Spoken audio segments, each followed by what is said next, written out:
Outline. I. Moses sees the burning bush. 1-3, 2. God introduces himself to Moses. 4-6, 3. God has heard his people and commands Moses to go to lead them out of Egypt. 7-10, IV. Moses's excuse number 1. I am a nobody. 11, v. God's reply. I will be with you. 12, v. God reveals his covenant name, YHWH, to Moses. 13-15, 7. God revealed to Moses that after performing many wonders to convince Pharaoh, he would eventually let them go and they would take spoils with them. 16-22.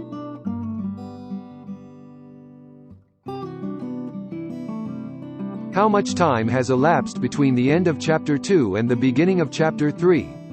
Why was Horeb called the mountain of God? Who is the angel of the Lord?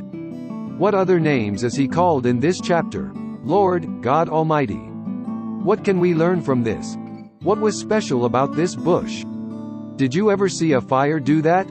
Why do you think God chose this way to appear to Moses? What was the significance of appearing in a burning bush?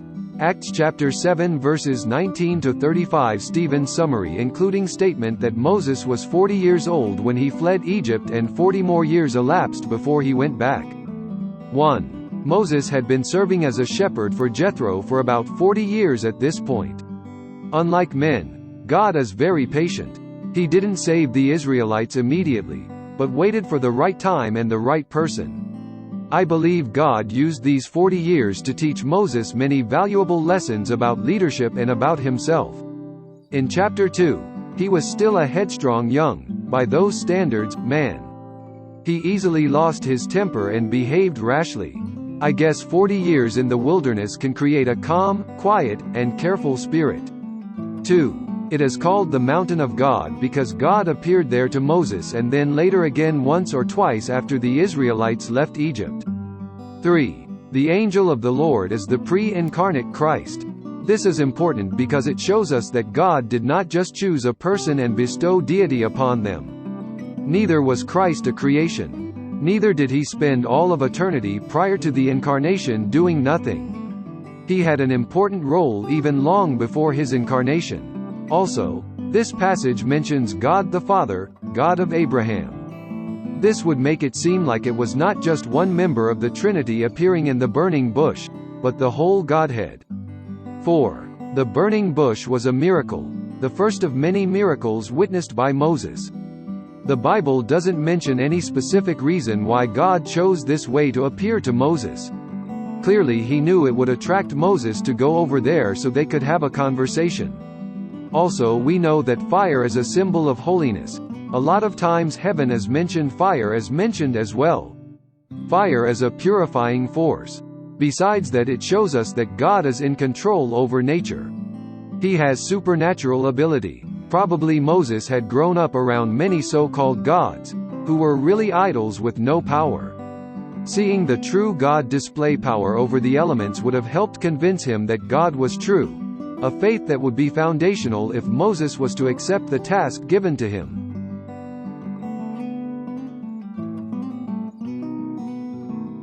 Did Moses need to introduce himself to God? Why does God introduce himself to Moses? What did he instruct Moses to do?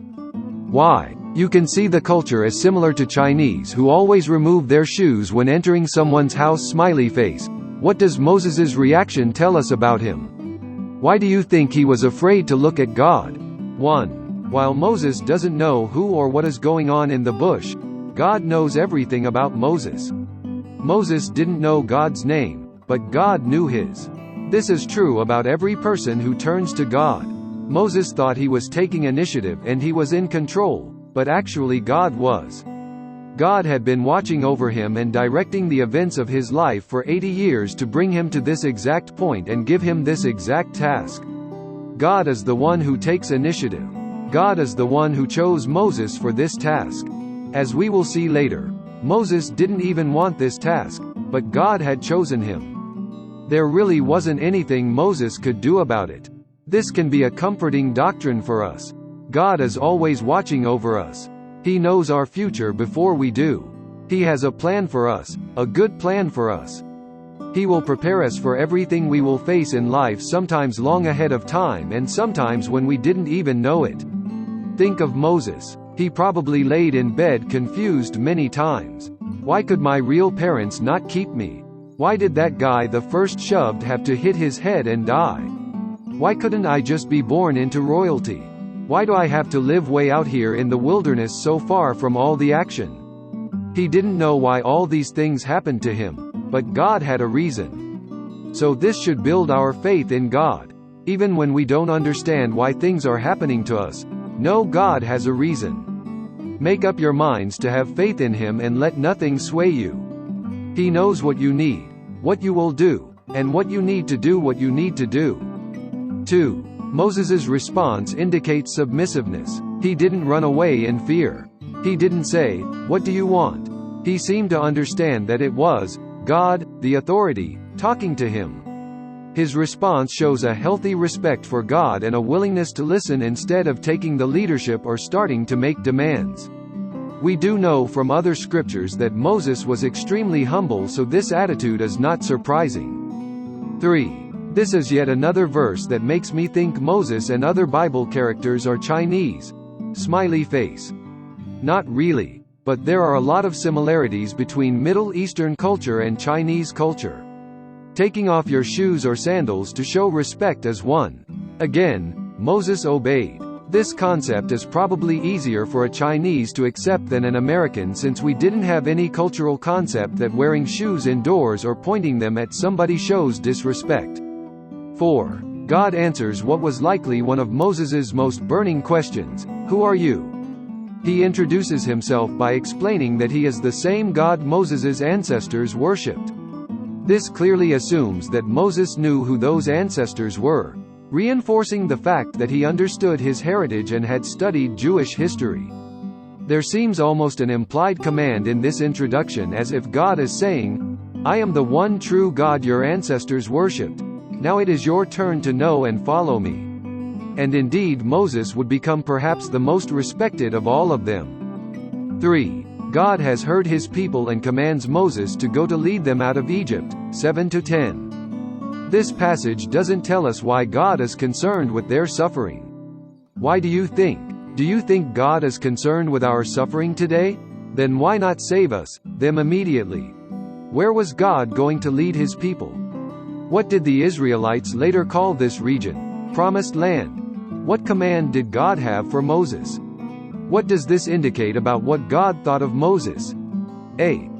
Here God answers 3 more burning questions Moses might have had. 1. Why? Why do you appear like this? Why do you want to talk with me? The answer is that God knew the suffering his people were going through. He was moved by it, just as he would be throughout their history time and time again. What parent sees a child suffering and is not touched?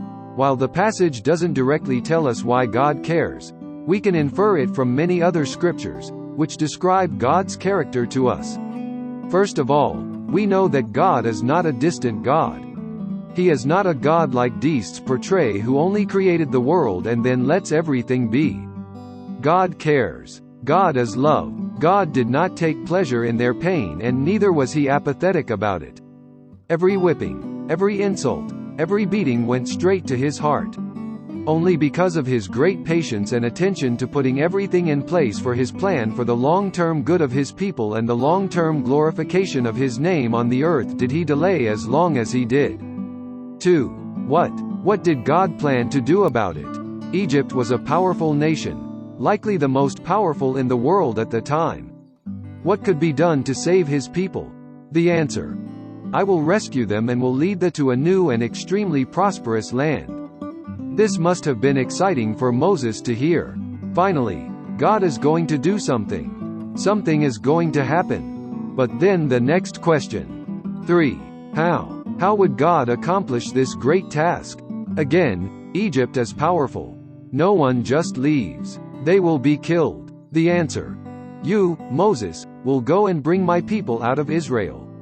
God's chosen tool to accomplish this great mission, Moses. Did Moses accept the task immediately? What was his objection? Summarize it in your own words. Was this a reasonable objection? Why or why not? 1. This is like Mission Impossible, but Moses wasn't like Ethan Hunt. He didn't feel like he had any preparation for this, although God had been preparing him his whole life. He certainly didn't feel capable. What could he, a shepherd, possibly do to free 2 million people from a tyrannical dictator who believed he was a god and his nation's hundreds of thousands of well-trained soldiers? 2. This is another example where the Bible seems almost like Chinese culture. Professing one's own modesty and low status is a staple of Chinese people. Your English is good. No, it's very poor. Your house career is very good. No, it's only so-so. It's very small. The pay is not good. Do you think in this case Moses's objection is reasonable? Numbers chapter 12 verse 3. 3. I think the first of Moses's many objections is pretty reasonable. It's natural to question one's own ability to accomplish this immense task. Moses was a humble person and wondered why in the world God had chosen him. However, God looked at Moses differently. Moses was just the man for the job. He was the vessel God had been preparing his whole life for just this moment, just this time. This reminds us again that God puts people in just the place He wants to accomplish just the thing He wants at just the time He wants. Versus God's reply. I will be with you. 12. What was God's answer? How about if we face difficulties? Will God be with us? How do you know? Why is it important to remember that God will always be with us? How would Moses know God would be with him? Isaiah chapter 63 verse 9. He was afflicted when they were afflicted. Hebrews chapter 13 verse 5. I will never leave or forsake you. Psalms 56-11. What can mere man do to me? 1. We can see that God didn't get upset with Moses, like he does later in chapter 4. He didn't refuse to answer the question. He seemed to take it as a legitimate question and proceeded to give a strong answer that couldn't reasonably be questioned, meant to calm all of Moses's fears and assure him. 2. This is a reminder that God is an understanding God. He isn't quick to point out our faults or weaknesses or even our lack of faith. He gives every reason to believe, answers all necessary questions, and assures us and encourages us at every opportunity. 3. He would be with Moses. This is the reason that Moses didn't need to fear. God would be with him. And if God was with him, he couldn't fail. What could man do to him? Moses was too weak for this job. He had no chance to accomplish it on his own. But he wasn't on his own. God would strengthen him. God would accomplish it. This is an encouragement for us. Whenever God gives us a task, we can be sure He will be with us to help us accomplish it. He won't send us off on our own to certain failure. He is not like the Japanese commanders who sent their men in a line straight into the teeth of the enemy. He is like the commander who leads his troops in battle, is at the front of the lines, has a battle strategy, protects his men at all costs, and personally carries the wounded. But as the commander, he also expects his troops to give their absolute best 24/7. Nothing less than 100% is acceptable. God reveals His covenant name, YHWH, to Moses, 13-15. What was Moses's next response? Was this a reasonable question? What does asking this question reveal about Moses's character, boldness? Why or why not? Why did Moses think they might ask for God's name? So what was God's name? Have you ever heard a name like that? What does it mean? What kind of applications can we get? How should we respond to God's name? What can this name teach us about God's character? Why was hearing this important for Moses at that time? Psalms 9:10. Those who know His name will put their trust in Him. 1. Moses asks for God's name. This is a little bit of a strange request, but perhaps the Israelites would wonder how they could sure which God or so-called God sent Moses. They already doubted Moses's credentials as a spoiled rich kid. Knowing God's name could give Moses significant credibility with the Jews. This is yet another similarity to Chinese culture where names are very important. There are some things easier for you guys to understand about the Bible than Westerners. Some say the Bible is Western culture. 2. IAMWHOIAM. YHWH. I am who I am. Translated Lord in English versions. YHWH and I am built on same word. In Exodus chapter 3 verses 13 to 15, these two words used interchangeably. I am that I am is a common English translation of the response God used in the Hebrew Bible when Moses asked for his name. Exodus chapter 3 verse 14. It is one of the most famous verses in the Torah. Haya means existed, or was in Hebrew. Ihya is the first-person singular imperfect form. Ihya Asher Ihya is generally interpreted to mean I am that I am, though it can also be translated as, I shall be that I shall be. Septuagint Exodus chapter 3 verse 14, and God said unto Moses, I am he who is, ho on. And he said, Thus shalt thou say unto the children of Israel, he who is, ho on, hath sent me unto you. Philo. And God said, At first say unto them, I am, ego eimi, the being, ho on, nominative of ontos, that, when they have learnt that there is a difference between the being, ontos, genitive of ho on, and that is not, me ontos, they may be further taught that there is no name whatever that can properly be assigned to me, ep, emo kareologitai, to whom, oi, only, manoi, belongs, prosesti, the existence, to eni. Philo Life of Moses Volume 1 to 75. Ho on, he who is, Philo. Life of Moses I 75. To on, the being who is, Philo. Life of Moses 267. 2 ontos, of him that is, 299. 2 ontos, of the self-existent, 2 132. To on, the self-existent, 2 161. 5, 1. Key verses. Exodus chapter 3 verses 13 to 15, 2. Implications. Ask people first what implications they can think of. 1. God exists. 1. Application, implication for us. Most people acknowledge God exists, but live as if he doesn't. We will be judged for our conduct. We will have no excuse. For example, you know God is watching you, but you still sin anyway. You ignore him. 2. God's personality and power are not dependent on anything else. They come solely from himself. His character is solely from his own and hasn't been shaped by anything else or any law, standard outside himself. People are shaped and formed by their upbringing, culture, and environment. 3. God does not change. He is our foundation that doesn't move, and we can have complete confidence in him. Family, friends, science, and our situation in life all change. God is the only one who doesn't. He can't improve because he is already perfect. He is the same yesterday, today, and forever. 1. Application, implication for us. Anyone ever have someone break a promise to you because they changed their mind? Most of us have. God will never change his mind. Circumstances don't affect him. He will keep his promises. 4. God is what he is. He is not bound to our standards. 1. Application, implication for us. We must conform to God and not God to us. He is the standard. We are not. Therefore we cannot question him, his plans, or his wills.